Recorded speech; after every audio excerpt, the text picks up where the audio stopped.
Hey, it's Rachel, the CEO of Intrinio. Last week, I had the opportunity to attend an absolute goldmine of a conference. It was the 2022 Forbes Iconoclast Summit, a gathering of the world's most influential investors. There were literally over $20 trillion of assets under management on one stage in one day with less than 200 attendees. The speaker lineup was mind-numbing. We had Ray Dalio from Bridgewater, Carl Icahn. We had Mary Callahan from JP Morgan, the CEO of the Asset and Wealth Management Division, Edwin Conway, Global Head of BlackRock Alternatives. We had the CIO of Goldman Sachs Private Wealth Management, Lydia Jett, who is a managing partner of SoftBank Investment Advisors. We had Gregory Fleming, the CEO of Rockefeller Capital Management, the CEO of Wellington Management, the CEO of Apollo Global Management. We had Anton Levy, the co-president and MD of the Global Technology Group at General Atlantic, Sam Zell from Equity Group Investments, a famous real estate investor. We had Michael Katz, MD and head of investment and corporate banking at Mizuho, and dozens more I don't even have time to list, all in one day. Now, we're rounding out 2023 in a major state of economic, political, geopolitical, trade, and market uncertainty. There is literally no better time than now to get perspective from some of the most powerful investors in the world. Now, there was a lot of content packed into this one day, but in this video, I'm going to break it all down for you into the top 10 things I learned from the titans of investing.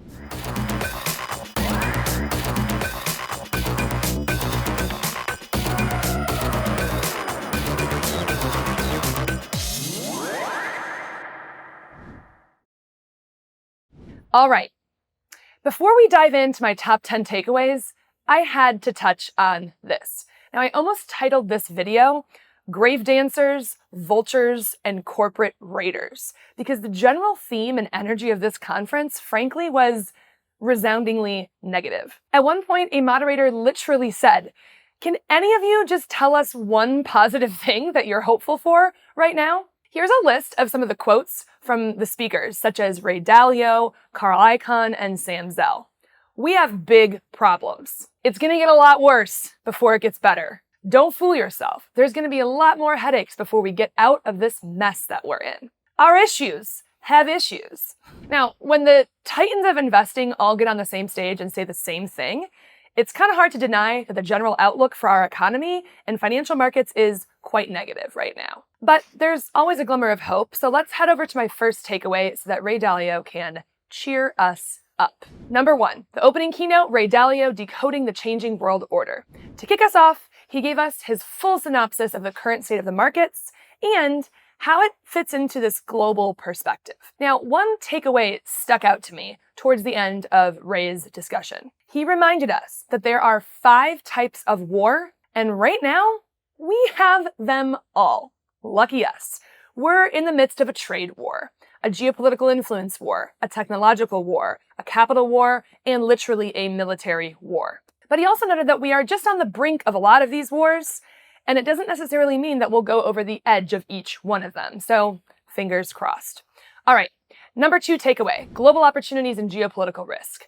Next up was a discussion on geopolitical risk, and we heard from Mary, who is the CEO of JP Morgan Asset and Wealth Management, Mark, who is the co-founder, chairman, and CEO of Avenue Capital Group, and Ambisa, who is the co-principal of Versaka Investments, a global economist and a board member. A couple $1 trillion worth of power on the stage across these 3 speakers. The group was asked what they thought our current biggest risk was, and it was resoundingly the schism between the West and China. When asked about our biggest opportunity, energy, unequivocally. Number 3 lesson was the lessons from the grave dancer, Sam Zell. My number 3 takeaway came from this real estate titan, the founder of Equity Group Investments. This man is worth over $5 billion, but he is most famously known as the grave dancer for his propensity to prosper from distressed real estate after a bubble burst. Sam Zell made 2 powerful points. Number 1, right now investors should be prepared to respond to opportunities, but not try to predict the market. He said, I'm not that smart, and nobody is. Sam has recently been capitalizing off of generational investing, providing liquidity to founders and helping to professionalize private companies that are being passed down generationally. Number 4, takeaway, navigating the tech downturn. Following the grave dancer, the tech experts took to the stage. We had Lydia Jett, the managing partner of SoftBank Investment Advisors, Anton Levy, the co-president and managing director and chairman of the Global Technology Group for General Atlantic, and Ajit, who is the CEO of TA Associates. Here were their insights. Number 1, tech valuations have tanked. We all know this, but it will be at least 12 to 18 months before private markets bottom. There is zero visibility into what top lines would look like over the next year, so anticipate weakness in sales and sales growth. Tech companies just need to descale and simplify. On the other hand, corporates are in a great position with really healthy balance sheets, so there are some pretty good strategic partner opportunities there. And all of this increased volatility does create problems, which actually makes room for innovation and opportunity. But perhaps my most favorite quip came from Lydia, the managing partner at SoftBank. She said that startups need to refocus on sustainability, scaling down and restructuring, but without abandoning their growth expectations so they can grow out of the multiples existing investors got in at. So basically, VCs and investors are expecting magic from their founders in this environment. Now, anything is possible, but expectations need to adjust on both sides of the table if tech is going to make it through this. Number 5 takeaway, the next big short. This next takeaway was pretty fun. Legendary short seller Jim Chanos, the founder and managing partner of Kinekos Associates, graced us with his presence and his tips. The moderator started this discussion with, "What's even left to short, Jim?" Now, his top short pick, Live Nation. It's currently trading at 60x multiples, but is unlikely to even make money next year. Plus, it has pretty major antitrust issues and debt. Number 6 takeaway, M&A deal making for the next decade. My number 6 takeaway comes from the titans of M&A. We had Michael Katz, MD and head of investment and corporate banking at Mizuho Americas, Victor Kosla, the founder and CIO of Strategic Value Partners, and James, who is a partner of restructuring at Kirkland and Ellis. Now, these 3 noted that yes, there has been a 46% drop in deal making so far this year, but with the caveat that corporates have robust balance sheets as acquirers, PE has raised mega funds, and while unpopular, there's still $140 billion waiting to be deployed through SPACs. Another tip from them. Issuing stock as part of an M&A deal has become popular, and since the market is down, founders have the opportunity to participate in the upside big time. All right, number 7, the race to net zero. Following Sam, another couple $1 trillion of AUM took to the stage to discuss the race to net zero. We had Edwin Conway, the global head of BlackRock Alternatives, Jonathan, who is the chief investment officer at Lacera, Kate Murtaugh, who is the MD for Sustainable Investing and Chief Compliance Officer at the Harvard Management Company. The top takeaway from this discussion earned a round of applause from the audience. Without common nomenclature, we won't get anywhere and nothing else will matter. This hit home for me. At Intrinio, we work with a common data standard called XBRL to make sure financial data is open and accessible. The green industry really needs to do the same. Another key point was made that there is far too much focus on financial engineering and carbon credits when we really need physical solutions to help us get to net zero. Number 8 takeaway, building on the blockchain, rewiring Wall Street. This is one of my favorite topics of the day. Rewiring Wall Street by building on the blockchain. Now, we were joined by Christine Moy, who is the partner and head of digital asset strategy at Apollo Global Management, Anthony Scaramucci, founder and managing partner of Skybridge, and Michael Sonneschein, the CEO of Grayscale Investments. Their top tip for getting smart exposure in a crypto bear market was to invest in infrastructure like mining, for example. Most panelists were bullish about blockchain and crypto, and here's why. In this bear market, all of the noise and opportunists have been wiped away, and real builders are still working. During a period of global destabilization, you want to be in assets that aren't government dependent and eroding your purchasing power. Wealth is also being transferred to the Bitcoin generation as we speak. Our generation may not love it, but it's coming, so we have to build for them. Yes, regulation has to catch up in this space, but tokenized assets and stocks on a blockchain exchange are just better products. Lastly, Michael from Grayscale is in the process of suing the SEC right now for denying his application for a Bitcoin ETF. He noted that the regulators are making a major mistake by not pulling a product that already exists closer into the regulatory framework.